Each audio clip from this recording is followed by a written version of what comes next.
You can't beat the classics.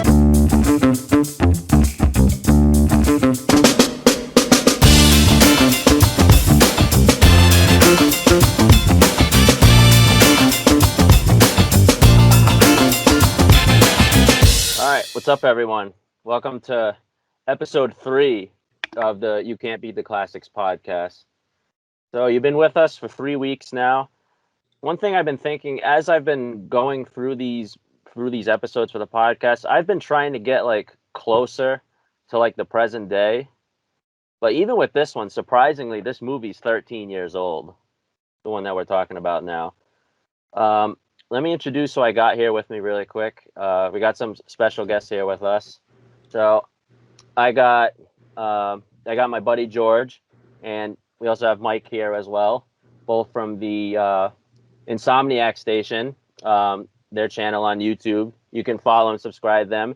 They kind of do the same thing we do, just a couple guys just talking about movies. So George and Mike, what's going on, guys? Hey, thanks for having us, man. This will be so much fun. Excited to be here. Yeah, we got a good movie to talk about here. George, you can also follow his Twitch channel too, Bison Madness. There'll be a bunch of links in the description if you're watching on YouTube here. But yeah, guys, thanks for joining today. Today, the one we're going to be talking about, this is the one movie I think that really helped me. Well, I mean, not really helped me, but like I think it really like pushed me towards like action films a lot more, like because of this movie. So what we're going to be talking about today is 2008's Taken. I love this movie. I don't know about you guys, but this movie's a... Oh man, this movie. So I have to admit, this was my first time seeing it. So going into it, What? I hadn't seen any of the Takens. Yeah, so that's why when you said Taken, I'm like, dude, yes. So my like genuine reaction out of the gate was like, I have no idea what this movie's about, but I've seen that one little monologue spoofed a million times. Yeah. So I was amped up. And then when I was done, I think, John, you were in the chat. I ran over to my phone, grabbed it, and told our movie group guys, I was like, Taken, great. I know I'm 13 years too late, but Taken was great. Yeah, I mean, I agree. I watched the trailer for this movie, and I was like, I'll go to the movies and watch it for something to do. And then when you walked out of the movie theaters, it was just like, that was so much better than I expected it would be. Yeah, when it was promoted back in 2008, I was like, you know what? I was like, it looks like it'd be decent, I guess. But I think that monologue is what they really pushed for the movie. And that's what sold it.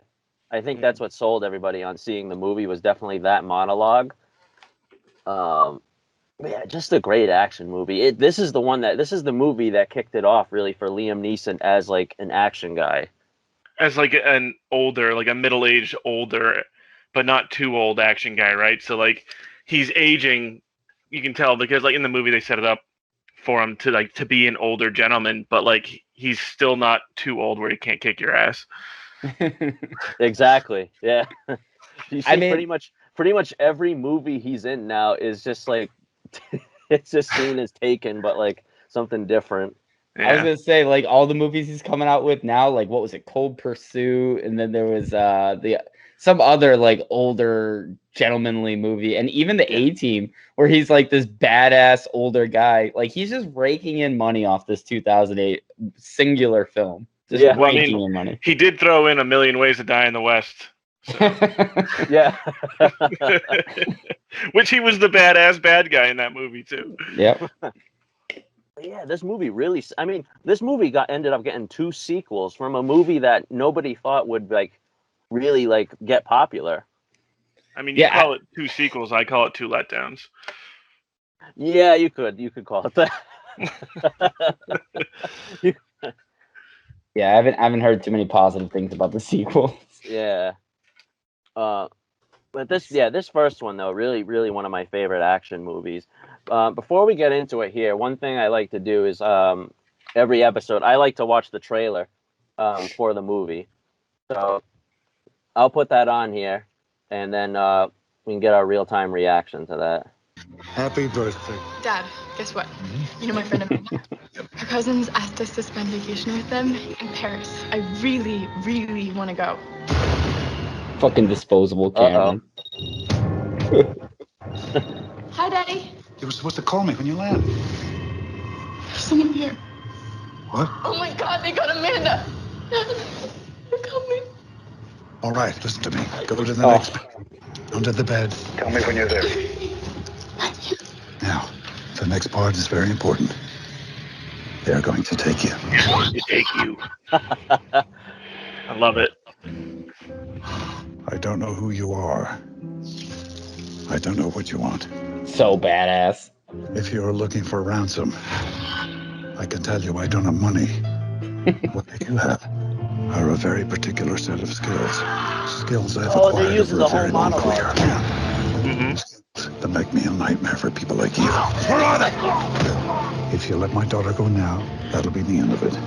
You have a 96-hour What? to never finding her. No. Speaking of the A-Team. Don't. I will look for you. Where is she? I will find you. And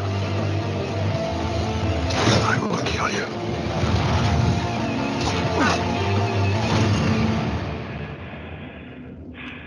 Good luck.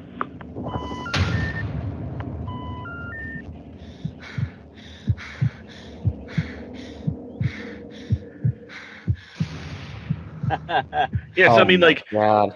going into that movie, though, like, what does this trailer give you that you're like, man, this movie's gonna be badass, other than the fact that it's just a sick-ass monologue, and you're like, wow, like, there's so much mystery behind this.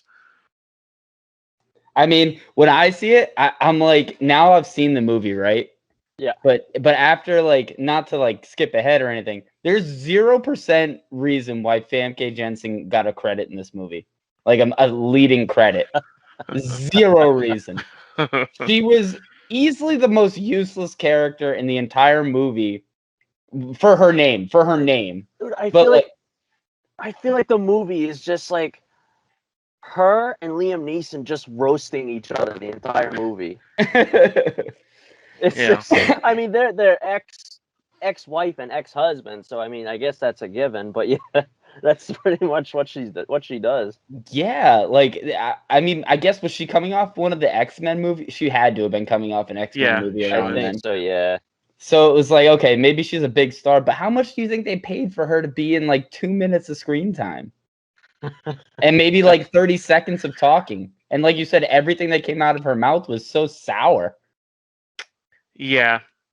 I mean, like, I'll touch on that more. I have like some really big thoughts about that, like at the very beginning of the movie, like when we start going to progression of the movie. But yeah, just literally a waste of character. That character could have been like literally anyone. That was just like, oh, you're such a bad dad. Let her do what she wants to do. It could have literally been anyone, but they chose her. But yeah, so I mean, so like right at the beginning of the movie, we were seeing, you know, like how he has this relationship. You know, Brian has this relationship with his daughter. I've never seen somebody so indecisive about buying a karaoke machine. I thought that was super weird too, man. Like, and then when you find out it's because she wants to be a singer, and dude, she's 17 years old. What the fuck is she gonna do? She's a billionaire too, apparently. You're gonna get her a karaoke machine? Just buy her singing lessons, my guy. It's also funny. It's like one of those things. He's like, I've done a lot of research on this. I've done a lot of research on this $70 karaoke machine. I have a particular set of skills about researching karaoke machines. Yeah, I'm weak, dude. The shop owner's just like, oh, you know where it is. You want to see it again? That's the greatest opening observation I think I've ever heard about a film ever. Yeah. He's just like, all right, yeah, I'll take it. And like he's folding it up. He's folding up the present, and he shows up to the party. And yeah, they definitely has a rich family now, showing up at that house. Yeah, like, well, right off the bat, this is where you see like Lenore like start to say how she feels about Brian, like right from when he gets to that party.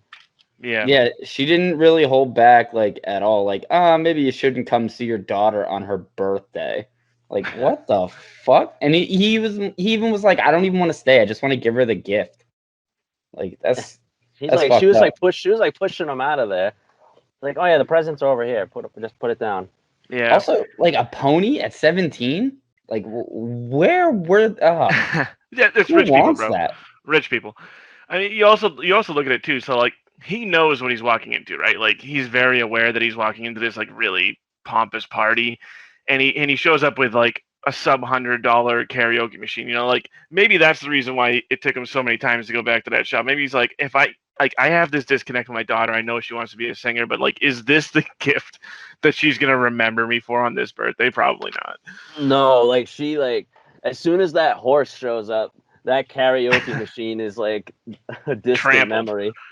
Yeah, dude, she kind of did like act like, and I had that kind of noted too, was that she kind of acted like a 9-year-old who knew she could get whatever she wanted. Like, she played him. I couldn't tell if she really like loved him in the beginning of the movie, or if she was just like, oh, it's that guy that I have to be nice to.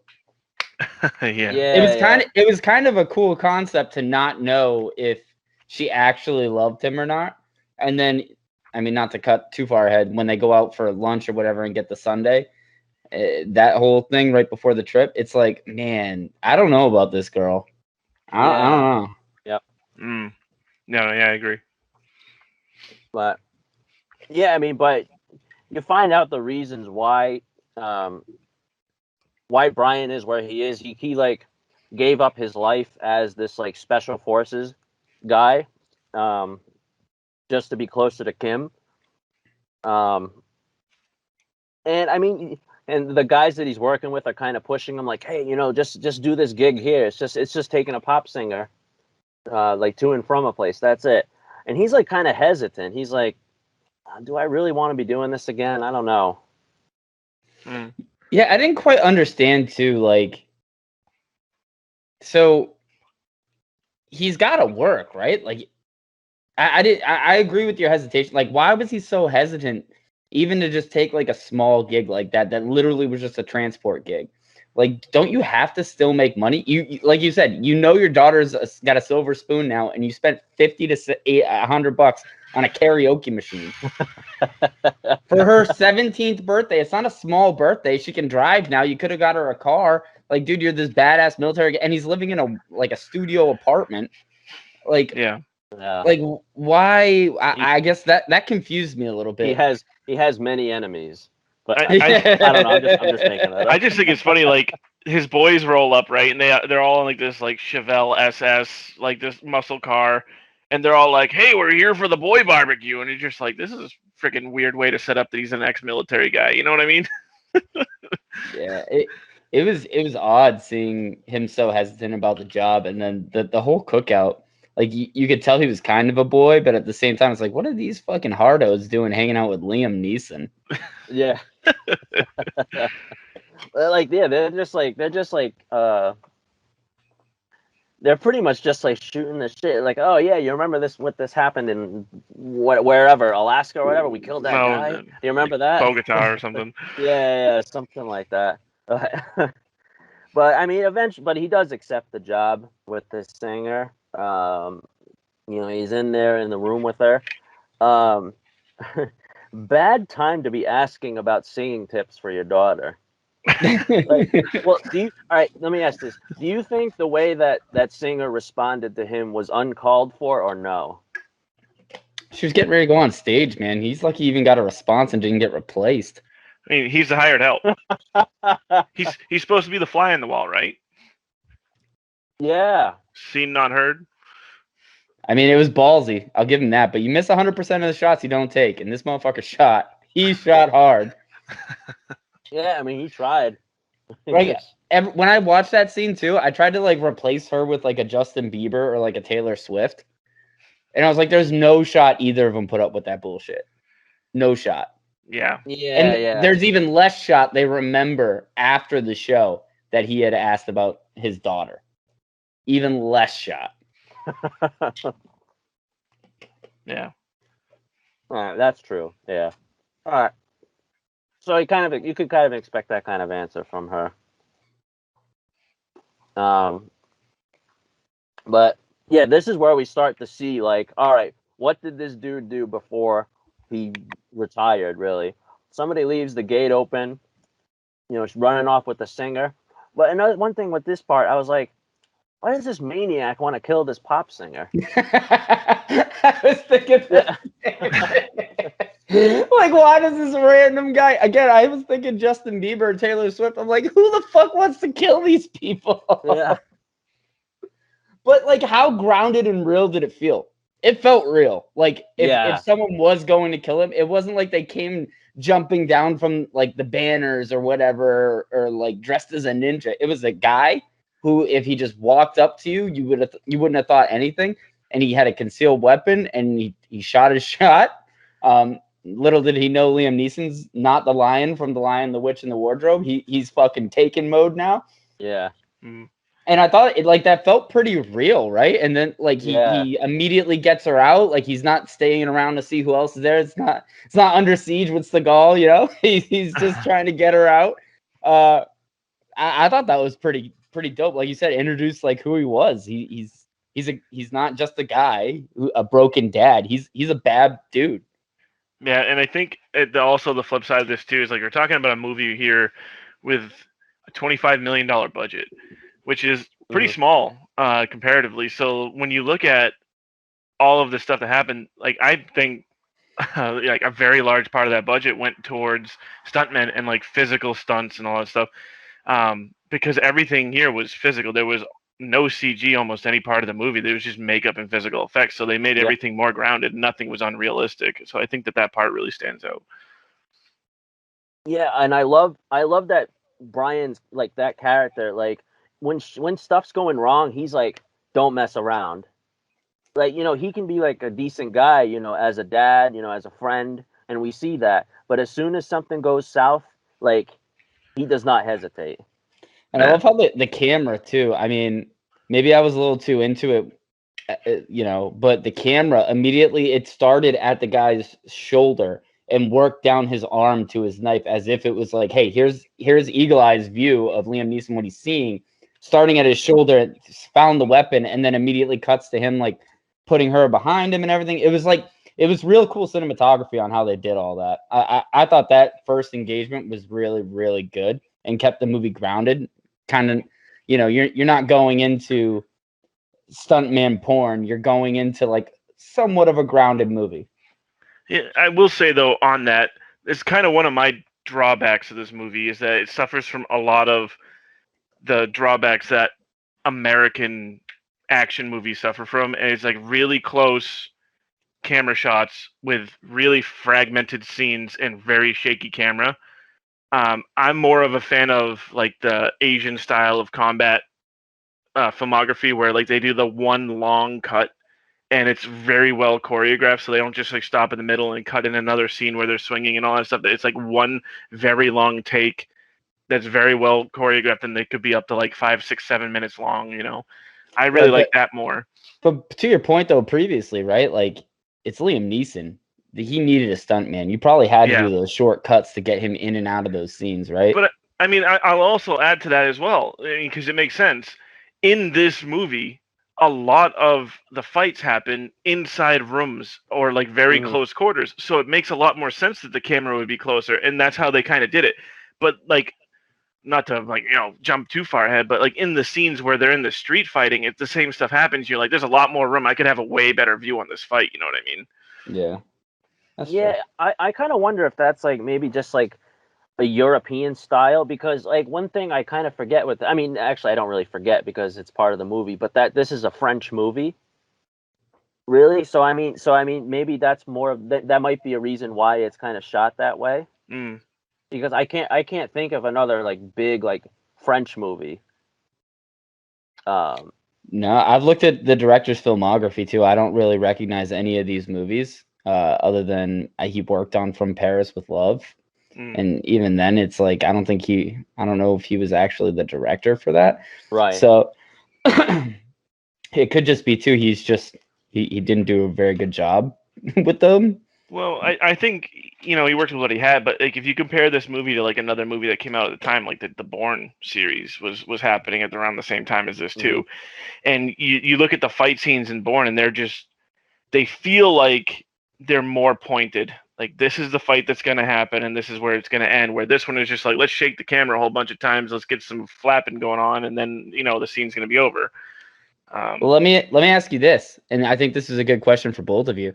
If they reshot that today, do you think it's more of a Daredevil style fight when they're indoors, where he bounces from room to room? They drag the fight into the hallway, they drag it back into a room, and they keep a still shot? Or do you think that if he had to do it all over again, knowing what he's seen in the past decade, he keeps it that way? Because it's kind of artistic, but you're right, it is distracting.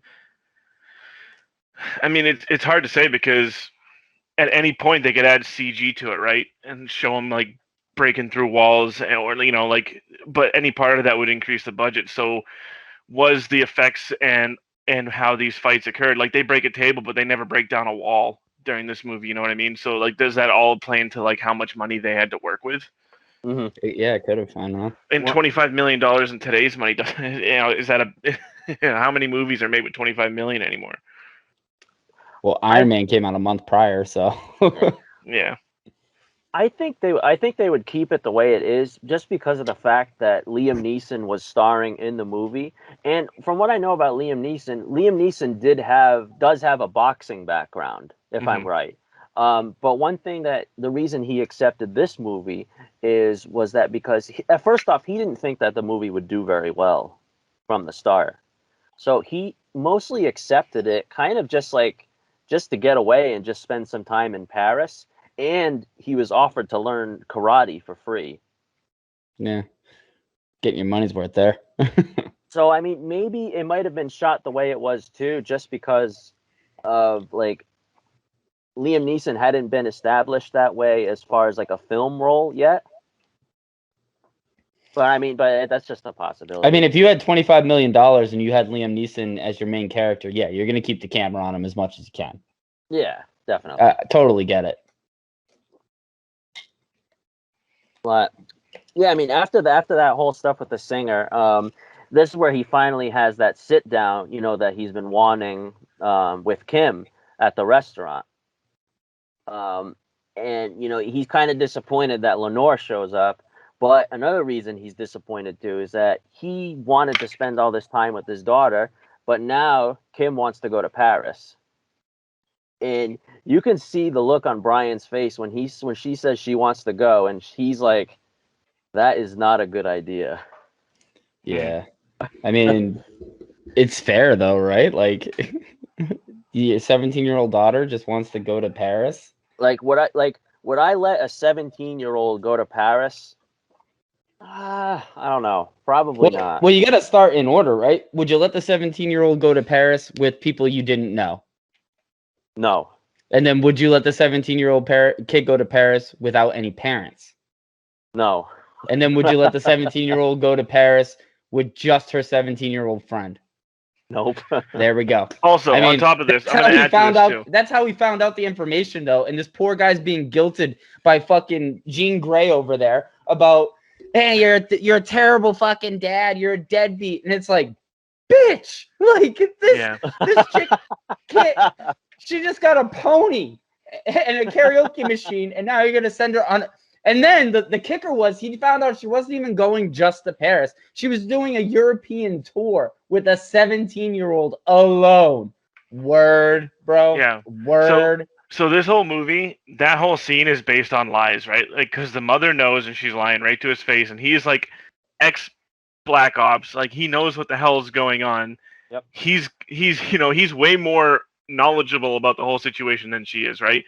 But then this whole movie could have ended at this spot if the freaking stupid ass rich people hired a freaking car to take them from the airport to the hotel. Right? I didn't even think about that. They're filthy fucking rich, and they're like, oh, just grab a cab and then share it with some dude, and now he's gonna know that you're there alone. Shows how poor I am. I didn't even think of that. Well, one of the things that he had agreed on is like Brian was like, I got to take you to the airport. Like that was one of the things they agreed on. But one of the stupid things that they did was she literally left a map of U2's European tour right out of her bag. And like that's the first thing he sees when he opens the trunk. Yeah. So that's like he's like, "What is this?" And then you're like, "Oh shit, they lied." But again, that speaks more to her, right? And that's where like you're like, does she even love him? Does she even like him? Like, yeah. I don't know. You know the answer to that. Well, not until after. Yeah. Anyway. Yeah, and I mean, I don't know. It's like Lenore, like she makes like small, like very like minor, like good points. It's like, hey, I mean, you got to let her be a kid, I guess, but still, it's like within reason. You don't just let a girl go off to Paris with her other friend that's the same age and follow a rock band around Europe. I don't care how much money you have. Like it's still like probably not safe. Yeah, I didn't understand any. My parents wouldn't even let me go to Warp Tour in Springfield. Like, I don't understand. She's never gonna see the world. She's 17, bro. Yeah. Yeah. I mean, would your parents let you go to like New York alone when you were 17? Like New York. This girl's gonna go to Paris. Anyway, this pisses me off. But yeah, so these two girls, so Amanda and Kim, they get to Paris, and immediately they're picked up by what they call a spotter. And there was actually a really interesting article that I read here where it was like comparing like fact and fiction with like sex trafficking. So from what I read about this is like this part is actually pretty accurate. Like these Don't ever share cabs. Exactly. Well, like traffickers know that like young women are more likely to talk to like a young like decent looking guy, and they know how to appeal like to like these girls like they know how to like appeal to their personalities pretty much. So like that part was true. Like so the way that this dude is like getting information from them and all that, but also Amanda, her friend is so stupid. Like she's to share a cab with them, and then like, oh yeah, we're on the. You bring him to the apartment you're staying at, and then say like, that we're alone. Oh yeah, we're alone on the entire 5th floor.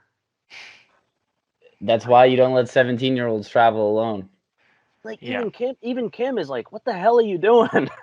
That whole scene, I remember watching that and just being like, this is the shit they tell you about in Dare. Like it's so obvious. I'm glad you looked it up a little bit, because I actually thought this was a little unbelievable. I was like, it's so obvious that this, maybe it's because I'm watching a movie, but it's so obvious that this dude's trying to like do something to them. And just like, I don't know, it didn't feel real, but if you're saying it's more fact than fiction, Jesus, that's wild that it's that obvious. But this next part, this is the part where it's like not accurate. So like the way that they're kidnapped is actually, that doesn't happen really often. So like these people, traffickers try to use manipulation more than violence. Like they're trying to lure you out. Yeah, they're taken like violently. Like that doesn't happen that often. So so you're saying the monologue is a fake? but it's still so well done. It's like those dudes got there wicked fast. They wasted no time. It was like 5 minutes after they didn't even finish the song. They started a song and they didn't even finish the song before it. Like they popped the CD in. By the way, American music right off the rip. They popped that in, and they were immediately taken before the song was even. This girl didn't even have time to go take a pee, and you know they were taken. Oh, it's crazy. Yeah, I think it's funny also. Like the people who took them got up to their room extremely easily, right? Yeah. For like this really swanky hotel, they just appeared to be like there very quickly. Yeah, they literally wasted no time. But like this whole entire time, Brian's trying to call his daughter, and like she forgot first off.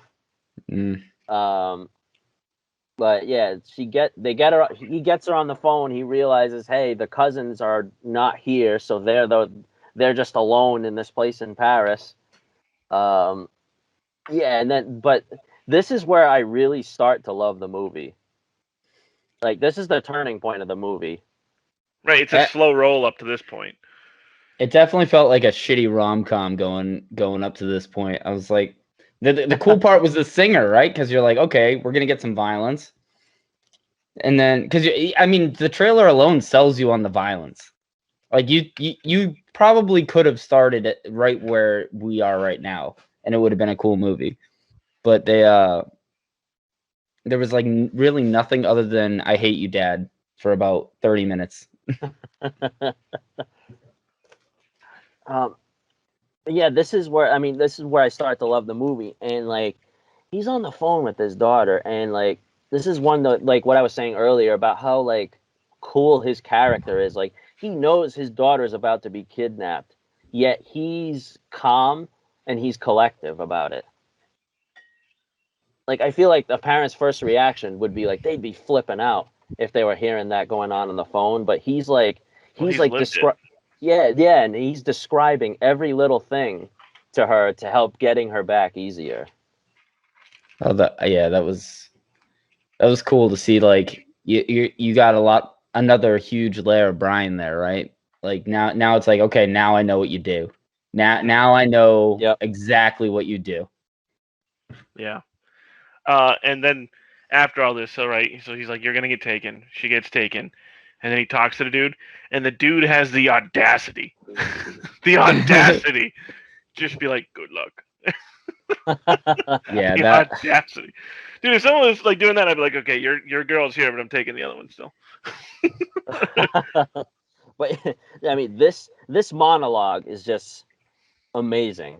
Like I can't say enough about it because because of this warning that he gives to essentially the bad guy of the movie, like you don't feel sorry for the bad guy at all. You know, when he finally gets what's coming to him. He gave him the out. Just leave the girl. Take the other one. No, throughout this entire movie, no one gives a fuck about Amanda. All right? No one at any point has given one singular fuck about Amanda. Not even the friend, or what's her name? Kim. Doesn't even give a shit about Amanda. Amanda's fucked from the very beginning. But if you leave Kim, you know, we can all go home happy. I think that is so fucking badass. That's one thing I like to do. I like to play a scene, you know, maybe one scene from a movie too. So really quick, I'm going to play that famous monologue.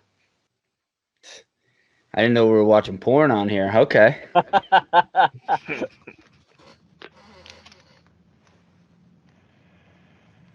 I don't know who you are. I don't know what you want. If you are looking for ransom, I can tell you I don't have money. But what I do have are a very particular set of skills. Skills I've acquired over a very long career. Skills that make me a nightmare for people like you. If you let my daughter go now, that'll be the end of it. I will not look for you. I will not pursue you. But if you don't, I will look for you. I will find you. And I will kill you.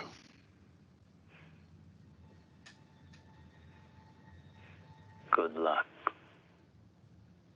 The audacity. the nerve of this dude. So I mean, this is also great too because like Liam Neeson has that voice, right? Like if Liam Neeson did like audiobooks all day, I'd listen to him. But the crazy thing is he has an Irish accent, so he's throwing that in favor of an American accent, and his voice in an American accent is still better than like half the Americans I know and talk to. Isn't it wild too that one scene has 1.4 million views? That means 1.4 million times people have watched that to get absolutely jacked the fuck up. Dude, like, you know, you're not watching that before dinner on a Sunday with your family. You're watching that before like a power lift or like you're a not long watching run. that when you're putting your kids to bed. Yeah. That is. It's like I'm sending this to anybody I got like beef with. Oh my God, bro. Like, yeah, legit. Realistically though, till about 2015, how many times did we see the Liam Neeson meme? Like, because it was just that That's whole. true, yeah. You don't even need to see the movie. I didn't to know like that is a badass monologue. And Yep. I honestly, I've been thinking about this ever since we decided to do this. It's got to be a top 20 monologue of all time, and he doesn't move a Absolutely. muscle. He just speaks. He doesn't move. Yeah. It's wild. I love it. It's awesome. But yeah, the movie is really kicked off now. But so his friend is describing like the situation to him, like his cookout buddy is explaining it to him. This one part, it's a little bit iffy too, on the way that like trafficking works. They try to use manipulation as best they can. So like rather than like addicting these people, like these women, to drugs, like they'd probably just rather sell them. Yeah, the drug part was excessive, I think. But like I mean, in all fairness too, I think they were trying to further a plot, and yeah. So I get why they did it. It like if you're watching this for the first time or whatever, it's not unbelievable to think that okay, yeah, you get them addicted to drugs, but the risk reward financially of like getting them addicted to drugs and like that maybe the girl dying like well, just I mean, Yeah. I think they also kind of described that a little bit, right? Because it makes them complacent. They're just kind of like slugs just laying there after a little while. But it's also it's incentive for them to stay because once they're hooked, they know where they can get their fixes. True. Yeah. So there's like a couple parts to that, and I think that they tried to say like, well, once they get you addicted to drugs, you want to stay so you can keep your drugs, but also you're less likely to fight back because you're literally just a drooling mess. Ugh. Yeah. Some of that was tough to watch. Yes, a lot of that was tough to watch. Yeah, those parts were like, oh geez, it's like but yeah, he shows up. He gets in this apartment just as easily as those dudes did. But like one thing the traffickers messed up on, it was like you would have thought they would have taken the SD card out of the phone that you just talked to this guy to. Yeah. I mean, let's go back like 30 seconds though, right? Because she gets taken, and then the mom is just like, "Get her back, Brian," and you're just like, "Oh, really?" So now, Forget now everything I gonna, just said. Yeah, I literally said she couldn't go because this is gonna happen, and now you're just like, okay, now I have to go over there and get her. How about the one-liner from Liam Neeson though, when he's in the house and he's like, "Do you have any enemies?" And the husband's like, "No. Why would I have any enemies?" He's like, "Your bad business deal in 2009 or whatever." It's just like, "Oh fuck yeah, let's go, dude!" But let's then go. He's like, "Oh, I have some resources of my own. Now's not the time for dick measuring, Stuart." Yeah.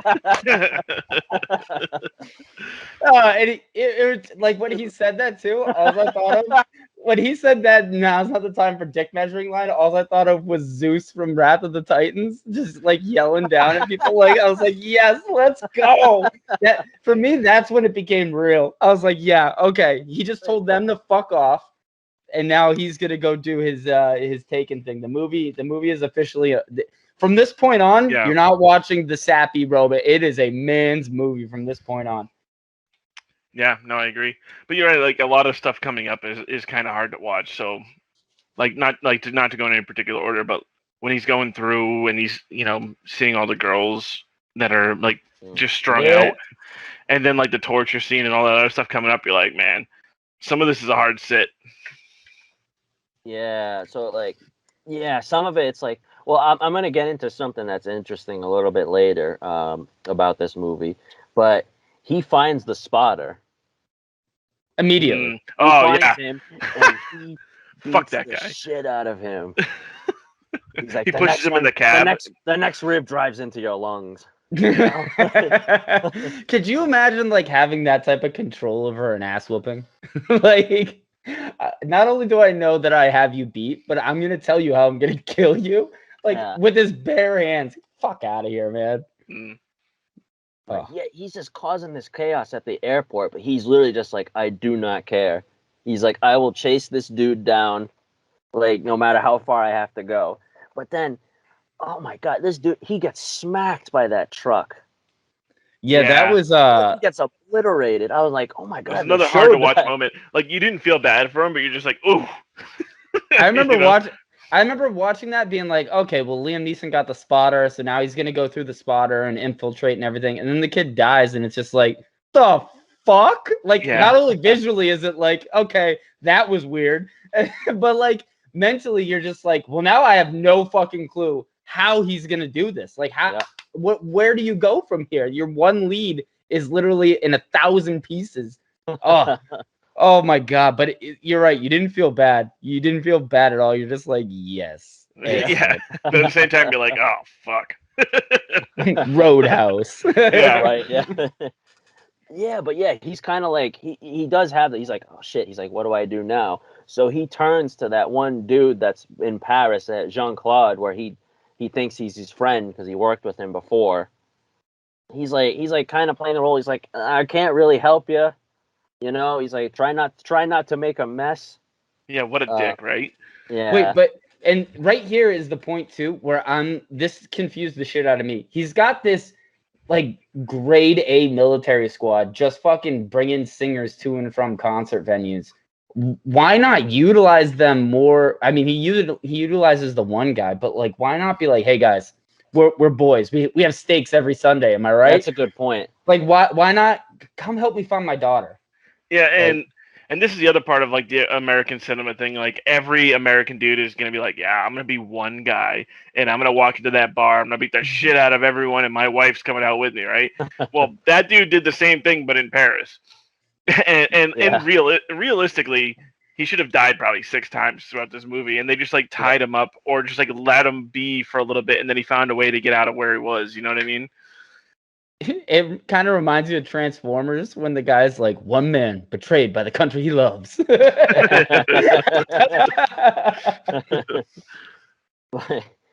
so he's like trying to figure out what to do now, and he's like, well, first off, I don't speak Albanian, so that's a problem. So he shows up to that site. He gets some information that ends up leading him to that construction site. That was one thing I was wondering. I'm like, these construction sites can't be a real thing, can they?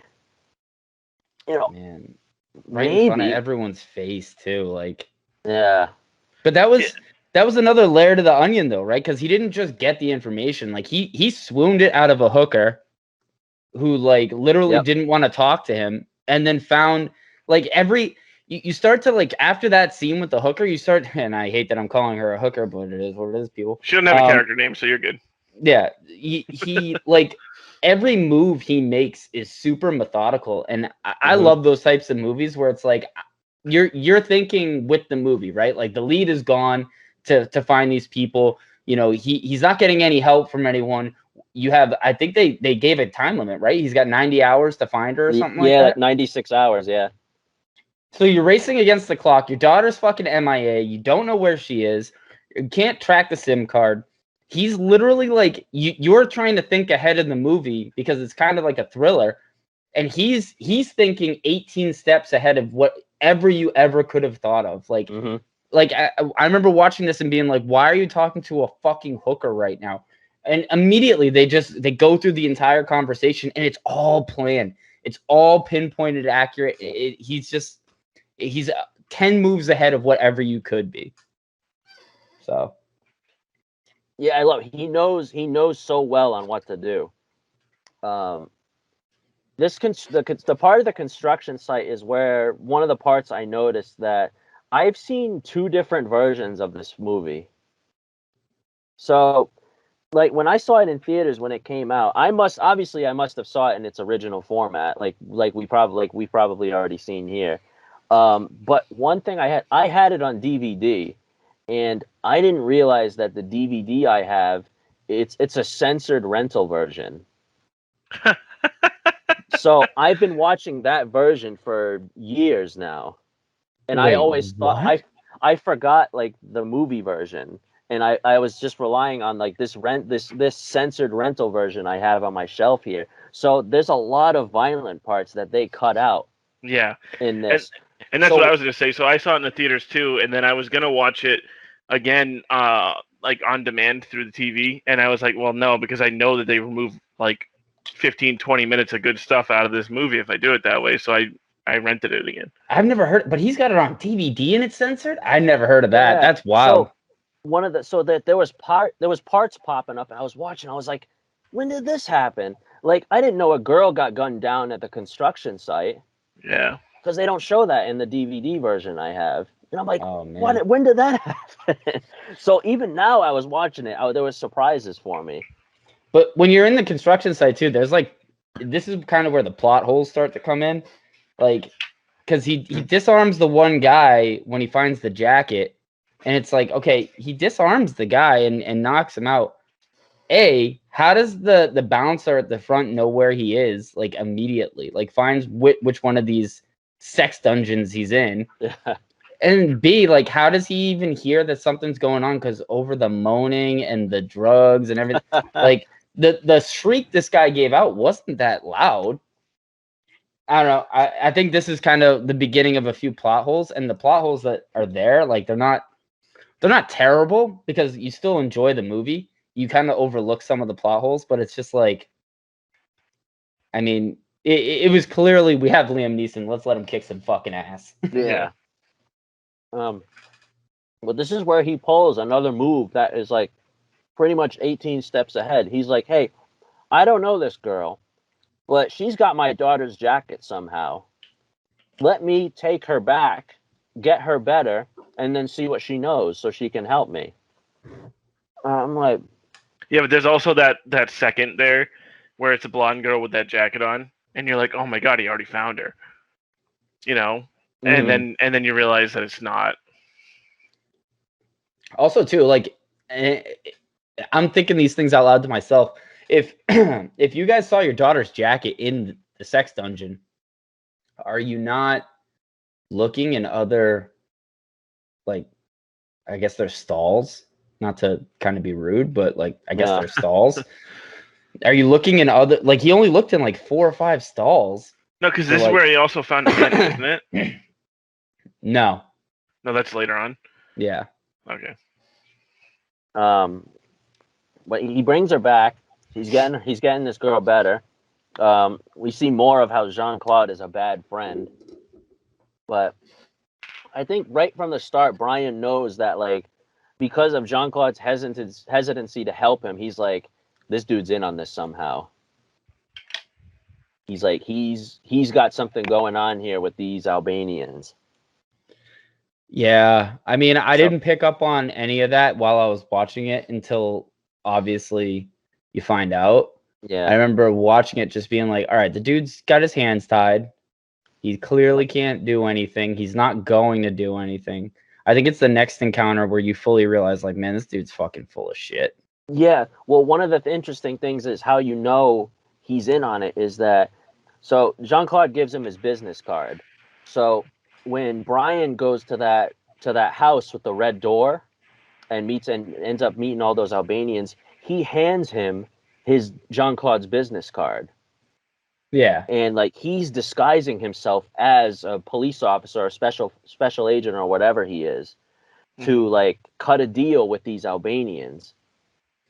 Yeah, that was a 5-head scene, man. The writing for that scene was so good to show how, like, Brian was just, like, the perfect military man. He was a great spy.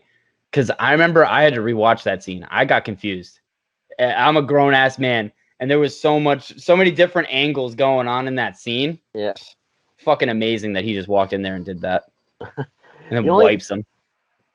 The only thing I'm wondering they didn't question, I was like, okay, why does this guy with an American accent work in the French Secret Service? That's normal. Yeah. I was like, they didn't raise an eyebrow for that? But no, but he gets in there and he gets in that room with those dudes, and, like, he's just working these guys. He fucked them up. Dude, he's laying the verbal smackdown on him before the actual smackdown. And he made money too. He walked out with a little cash. Just like, hey, I'm gonna take your lunch money. But yeah, this is the part where, like, you see him, like, the way he's getting information from these guys. One thing you see, he's getting every single one of them to talk so he can match it up with the recording. Which is so badass. Once I found out what he was doing, he's like, hey, can you say this word? I was just like, oh, shit. Yeah. He's like before he left, he was like, I haven't heard this guy talk yet. What does this say? Oh, man. And then he's like, hey, remember me? We had a phone call 2 days ago. Oh, kiss like, my ass. No, the line is, I told you I'd find you. Oh, my God. And then he makes sure he's the only guy that he doesn't kill. He knocks him out. He kills everybody else. Now, is this where they find Amanda? Yes. Yeah, okay, so I was a little early. She's gone. Yeah, she's fucking way dead. And what does he do? He leaves that bitch there to rot. He doesn't even think twice about maybe her parents back home want to know what happened to her. Maybe they want to bury her. Nah, this hoe is staying right here doing hoe things. No, I mean, so fucked up. Let's be real, though. Let's be real. So he just went in there and shot up the whole place, and it's all blown up, right? The cops are going to go in and clear out the scene. They're going to get the girl. They're going to send her home. So, I mean, like, if he stayed and called it in, he would have to go with the body and, like, give his statement. So he's like, no, I got to leave. No, not stay with the body, but, like, take her with you. The movie's called Taken. It could have been Amanda Taken. Yeah, but is he going to carry around a dead body this whole time? He's just going to carry around a dead body and fight the Albanians? Well, you can hide her. Like, they don't know what the cops are dirty. Take her to the morgue and then finish the rest of the mission. I'm gonna go put her in my hotel room and then fight the Albanians. Why not? He's got another fucking drugged out hooker up there. Hey, what's gonna happen if he walks out into the middle of the street with a dead body over his shoulder? You think that's not gonna draw any attention? He just left 12 of them. Fuck you mean? I don't know. Hey, listen, I'm very hashtag leave Amanda. I'm very hashtag leave Amanda. Now, Trent, dude, when I post the message of the movie, when it's not the other part, it's just just forget it. When I post a promo for this, I'm totally putting hashtag should have taken Amanda. Team taken Amanda. I didn't see the sequel, but I envision that's what the sequel is. It's just him dreaming about what he could have done to save Amanda. No, the premise of the second one's even thinner than the premise for this one. Well, it's like John Wick, right? This is kind of like an earlier rough draft of John Wick. Is it not? I would say Jack Reacher.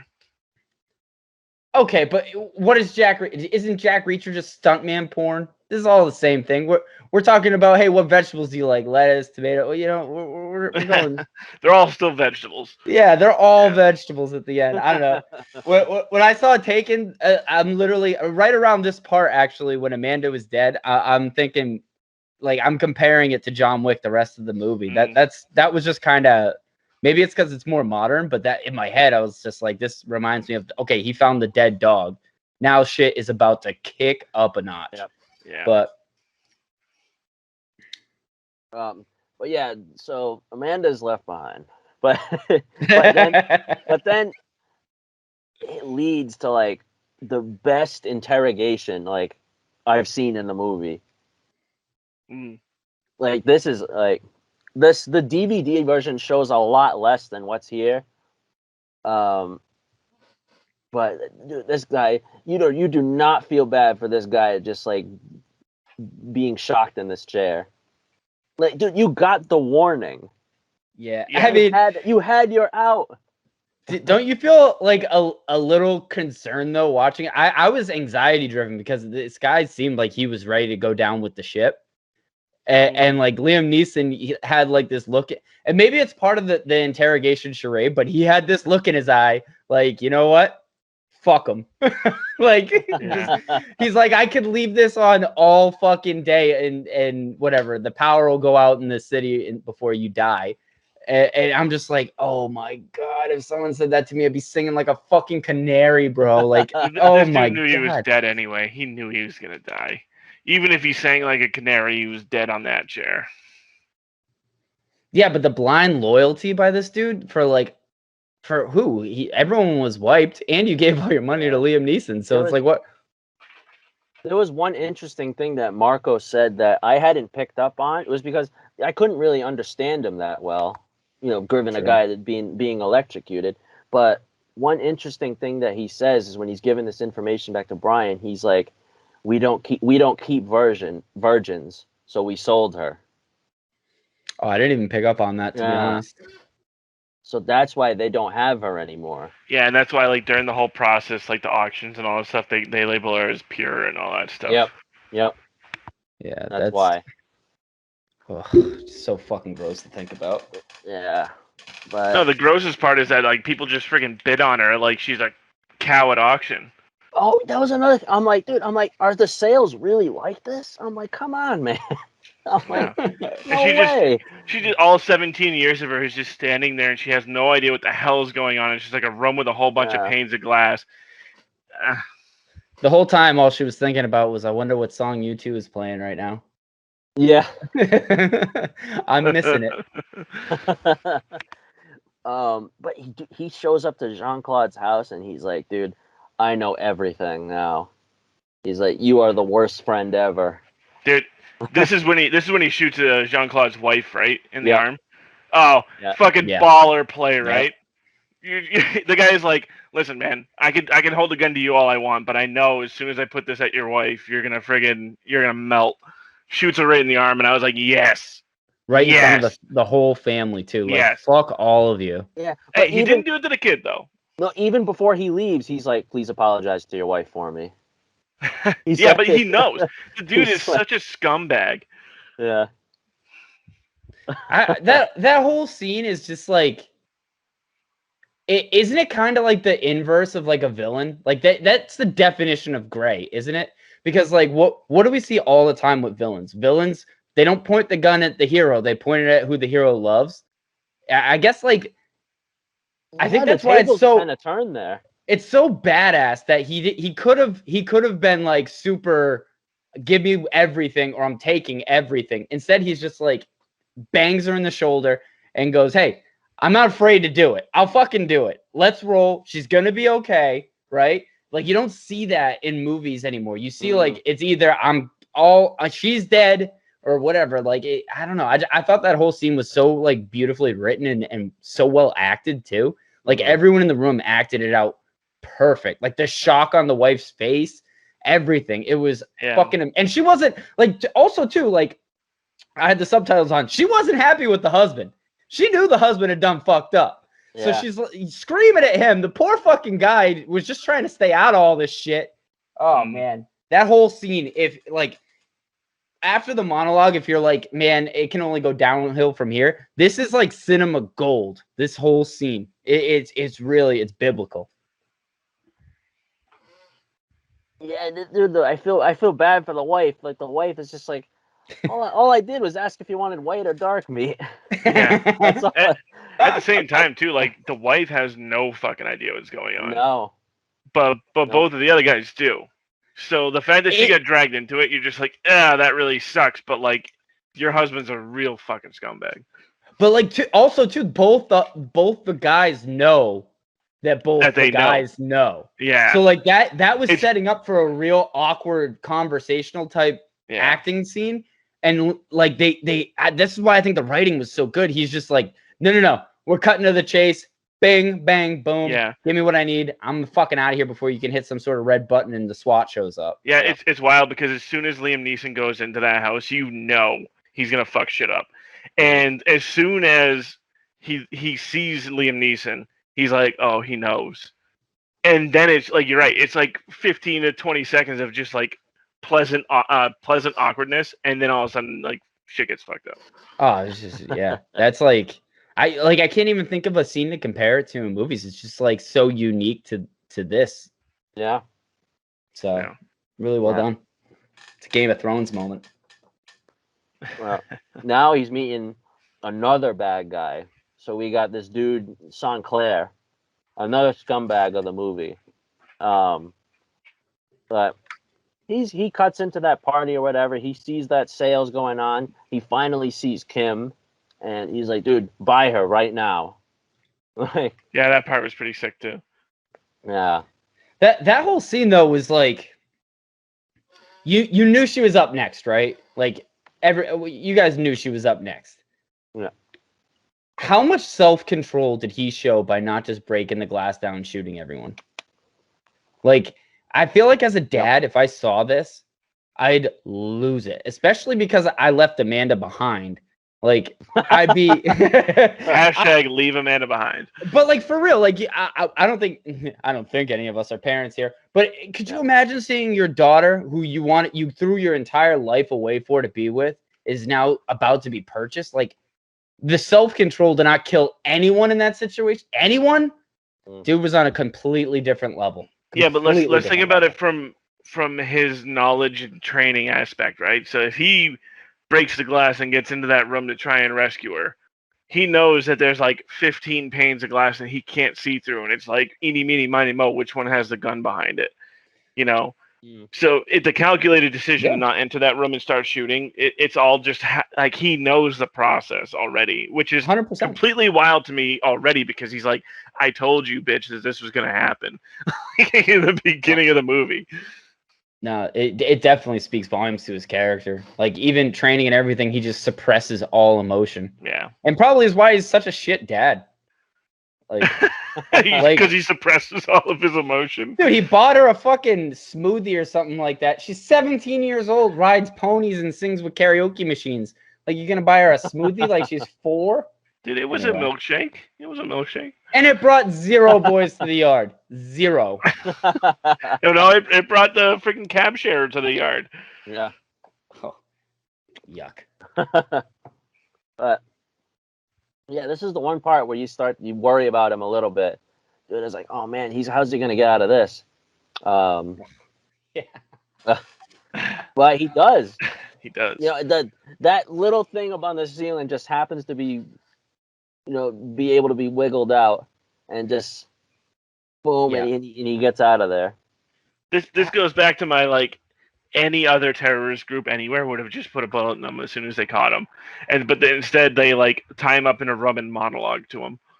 Well, they kind of had to. They explained why they didn't just put a bullet into him, because they had people upstairs. Like, they hear gunshots, shit's gonna go awry, right? Mm-hmm. So they didn't want to do that, which was like, it was kind of cover up writing, because you're right. Most people, you slit his throat, you do something to get rid of him immediately, and not like, you're a around. terrorist. Are you caring about the poetic end to this guy? Yeah, but also, how much realistically do we think Liam Neeson weighs? Realistically, 210. Yeah, like 2 bills, somewhere in that range. No shot he breaks that fucking pole. No shot. That thing. It's all about momentum and inertia. Yeah, no shot. Unless those shoes weighed fucking 10,000 pounds, no shot. But I mean, it's the John Wick effect too, right? Like, yeah, John Wick got shot 18 times or whatever, and gets up. Bulletproof suit. It doesn't matter. It's fun to watch. It was so fun to watch him do that and then fight his way through it. Like, John Wick was in the same thing in the church. They put the bag over his head. His hands were bound, and he still found a way through it. So, like, it is what it is. That scene was totally ridiculous, but it was fucking. It found a way to be badass. Man. It was cinematic. It found a way. He gets out of there, and every bad guy in this movie just gets fried. Like, he puts like 10 bullets in Sinclair in that elevator. Yeah, that dude got wasted. And then that party's over. Just leaves him there too. Just left him there. Like, hey, it's like a dog when he takes a shit in your living room. Yeah. Yeah, he gets out of there. But he's like, you see him chasing down this car, like the car that Kim is in. He's catching up with this car just by running. Like the one that, like, the car before it gets to the boat. I mean, eventually he sees the boat. And then he finds his way to jump onto the moving boat. I didn't understand how he had enough time. Like you said, he was running, catching up to the car going one way, and then he like deviated, ran the other way to a parking lot to steal a car, and then still managed to keep up with the boat. I don't know. It again, far-fetched, but it worked. Yeah, it worked. It's Paris. Have you ever been there to see the streets, to know the layout? Come on. True. Yeah. I mean, but maybe the car ride should have been a little bit more than 2 rights and a left. Like, because it felt like the bad guys got there in like 10 seconds. Liam Neeson runs a 2-second 40 time and is running around fucking Paris and still managed to catch up and sneak up on him. He stuck up on him. It was crazy. Yeah, he gets on that boat though, and he's like, just putting bullets in everybody. But see, like this is also like this whole scene is just kind of like, okay, so you're trying to tell me that this one dude can sneak onto a boat undetected, kind of, while he's just like killing everyone. Like, I don't know. It's just like parts of this. You're like, this is so unreal. And like now he's meeting people that have machine guns and stuff, and he's just like, yeah, whatever. Yeah, I think one thing I was saying, I was like, there's no way he's not getting hit by bullets on this boat. Yeah, there's nowhere for him to go. Yeah. My thing, so I'm glad you mentioned that, because there's one part where he looks through like one of the peepholes in a door. Porthole, yeah. Yeah, and the guy's already got his gun there, and bullseyes the fucking porthole, doesn't hit Liam Neeson. I'm like, how do you miss that shot? I don't know. That was wild. And that whole, I think the first 2 kills there were pretty realistic. Maybe you sneak up on the guy on the roof, and then maybe you get past the guy on the stairs. But by that time, they were onto him when he got down to the lower quarters. Like, I just don't understand, to John's point, he didn't get hit once. Yeah, and even then, he's coming down the hallway of the ship. People are shooting, and like, you look at the hallway, it's barely shoulder width. Yeah, I didn't understand that. So But I don't know. he like fights this guy from this like the sales room or whatever. That's like pretty much like the final boss. You know, he has a hard time with him, but takes him down. And then this is like the way he kills this last guy is like, I think it speaks like what his message has been as a character, like the whole entire movie, just wasting no time. He doesn't even let this dude, like this guy, finish talking. Just boom, Yeah, give me boom. my daughter. Forehead. He's like, So- we can go. When you were watching that scene, did you guys think for a second that he wasn't going to pull the trigger? No, I knew he was going to pull the trigger the whole time.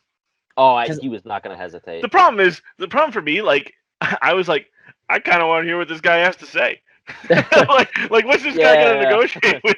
I was waiting for this guy to talk, and while he was talking, Liam Neeson was going to like either pretend to put the gun down or put the gun down and then reach for like a knife in his like shoe or whatever. Do something kind of crazy, but to John's point, spoke perfectly to his character. Yeah, and the was forehead just like, pop was perfect. I know I'm gonna hit this, and I know you're distracted because you're trying to give me a villain's monologue. Bang, Wayne wastes him. I thought that was dope as fuck. Yeah. And then now all of a sudden the daughter is free, right, John? The daughter's free, and she hugs her dad. I love you, Dad. Where the fuck is Amanda? Where is Amanda? No one gives a shit. She already knew Amanda was dead. How did she know? Like, where is Amanda? Why does she? It's her best friend. You don't even ask. Hey, that And then they get. We're gonna keep cutting ahead for a second, not too far, but then they get home. Mommy and steppa. Where's Amanda? Where is she? Like, where is no one gave a shit? And Why are you still hung up on Amanda? Bro, this was in my head the whole time because Katie Cassidy just started Arrow. Arrow was like a big thing right now. Katie Cassidy is not a small-time actress anymore. She's probably C or B tier. You hire Katie Cassidy to do nothing. She could have just been she could have been anyone. You wasted money on Katie Cassidy. I don't know. I don't know about wasting money. She's 36 or something when she did that. Or what? No, what was she? She was like mid-30s when she. She's 34 now. No, she was older than 19 or whatever. You could have hired any Joe Schmo 19-year-old. No, dude, she was 20. She was 21 when she did this movie. Kim was 25.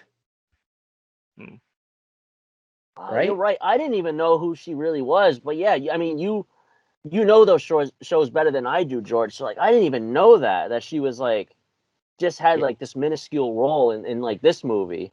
Yeah, Katie Cassidy's the lead in Arrow. I didn't know that.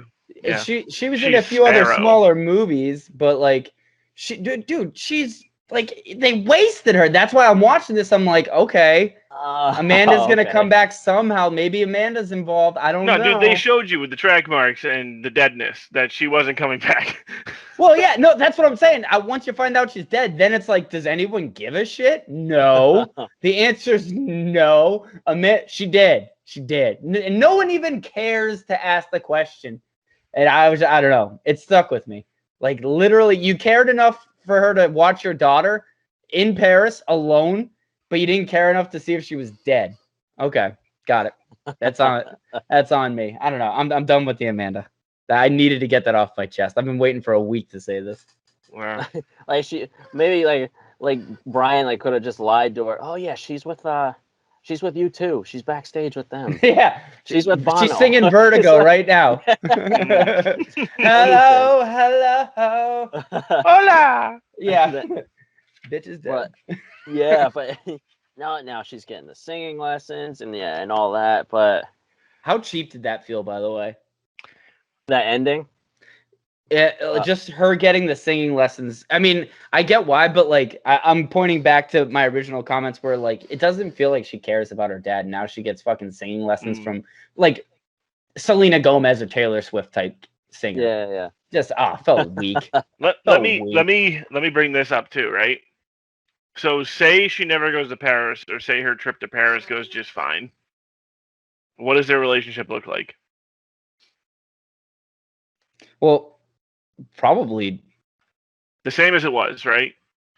It might have been on the talk they had in the car ride over. Yeah. leads you to believe that now Brian knows he's got to do some work. But like, now think about this: all the divorced parents in the world. Does it take every divorced dad that level to get back in their daughter's life? You know, it's not that he wasn't in though, right? Like, I mean, he was she in. Didn't give a shit. She didn't give a shit about him until he saved her life. Well, in all fairness, man, a karaoke machine at 17, like he doesn't have money. That's why he couldn't pay the ransom. Well, what did he spend it on? I don't know. I don't know. Taken 4. Yeah. Brian's bank account. I mean, but yeah, I mean, still overall, just like I love this movie. I still love this. It's just such an enjoyable action movie for me. Hey, can we borrow something from our podcast? Mm-hmm. So, does it hold up? Does the movie hold up today? Does the movie hold up? What do you think, John? And Bison George cannot give me this answer because it's his first time. Yeah. Does it hold up today? All right. If everything in Liam Neeson's filmography like stayed the same, like as it is right now, just not having Taken until now, I would say no.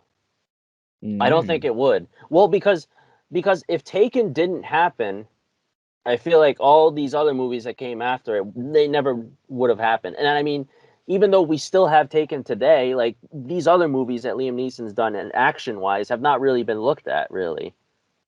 So I feel like if you put Taken after all those movies, I feel like that takes away from the movie a lot, even with like the monologue and all that. Yeah, like, if that movie happened today, we already know he's a badass, right? So like you already know the tone of this movie before it comes in. I didn't think of it that way. That's interesting. I mean, I think as a movie, the quality of this movie is just as good as it was back then. It hits me in the same way.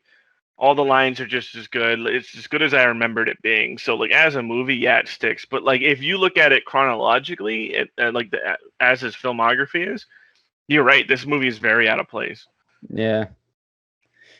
I bet you it doesn't make as much money. I bet you 200-something million. I bet you it doesn't make any. Yeah, it made like. I don't think it wouldn't get the sequels. No. Definitely not. But it made almost 10 times its production budget and revenue. Yeah. There's no shot it does that today. Right. I mean, you got to think too. I guess if we're talking about today, Iron Man, the first Iron Man came out 1 month after this, or 1 month before this, in 2008. So it's ironic because I feel like it's those movies that would have killed this movie. There's no shot Liam Neeson's action adventure movie takes any sort of precedence over. I can go see any superhero movie right now and probably get similar feels. I just wouldn't get a monologue scene like that. Yeah, you wouldn't get the hardcore acting. Right. I mean, but you still, I mean, I guess it's something to think about. Yeah, the movies are getting bigger. Yeah. You don't see $25 million budgets anymore. No, and the inflation isn't that much different. It's, what is it? 3 per, yeah. So it'd be like a $40 million movie today. That's not going to do well. So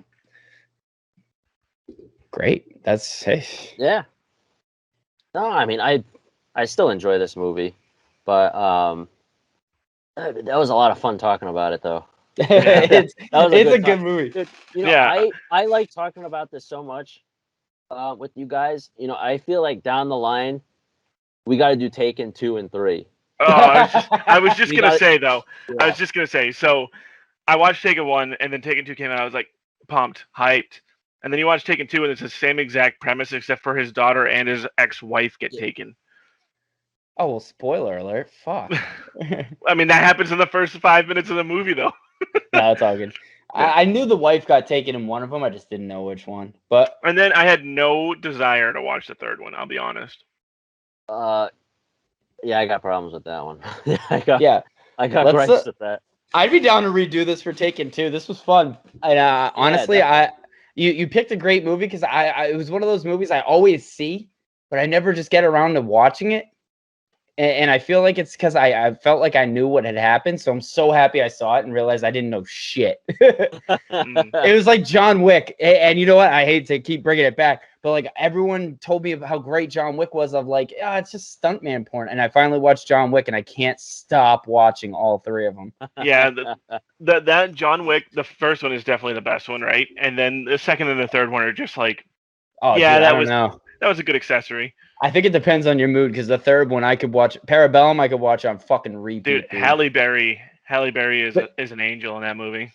I mean, we should probably save this franchise for another time because now we could talk for another 2 hours about John Wick. But I mean, Taken, great movie. I think it holds up, but filmography wise, I don't think it really does. I think you're right. Yeah, that was a really interesting perspective. And then when you look at it, let's take it back real quick too. When you watch the trailer, right, and then you watch the monologue in the movie, the trailer monologue hits so much harder because it's like the scenes where they're showing the guy grab the ankles and pull it out from underneath the bed and all that stuff. But then you see the monologue and you're like, damn, that thing still hits hard, knowing that it's just a guy talking to a guy over a phone. He doesn't even know if the guy's on the other side of it. Yeah. Wild. Yeah. I mean, the whole thing about Taken too, Taken as well, is like that trailer is the reason I didn't see it, is because I felt like I knew what was going to happen. Little did you know. Yeah, so like it's give and take with that trailer because that's probably one of the reasons I didn't see it, and I'm so glad we did this because now I sat down and I realized like Liam Neeson acted.